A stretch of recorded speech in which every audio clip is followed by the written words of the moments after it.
MDH चणा मसाला।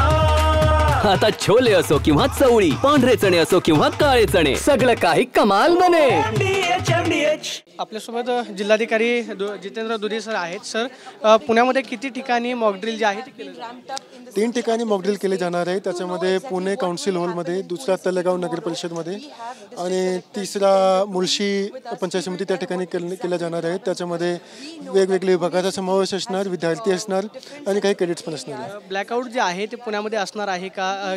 तो कदाचित पुणे शहरामध्ये होणार आहे? आणि पुण्यामध्ये ब्लॅकआउट उद्या नसणार। उद्या आपण मात्र मॉकड्रिल घेतोय।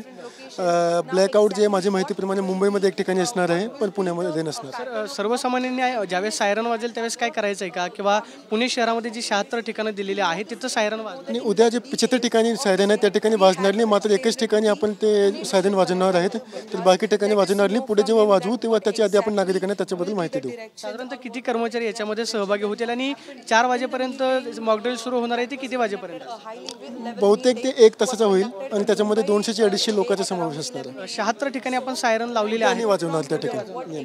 आपण पाहतोय की पुणे शहरामध्ये 75 ठिकाणी सायरन जे आहे ते लावलेले आहेत, मात्र 75 ठिकाणी सायरन वाजणार नाही आहेत। मात्र ज्या ठिकाणी 3 ठिकाणी हे खरं तर मॉकड्रिल होणार आहे त्या ठिकाणी सायरन जे आहे ते वाजवले जाते अशी प्रतिक्रिया जिल्हाधिकारी जितेंद्र दुधेंनी दिल्याचं आपल्याला पाहायला मिळते। कॅमेरा पर्सन तुषार नंदन, प्रदीप कापसे, TV9 मराठी, पुणे। वाह, काय आता मिळाली का चव? होय तर आता मिळाली खरी चव। MDH चंकी चाट मसाला, जीवनाला खऱ्या चवीचे रंग। असली मसाले सच MDH।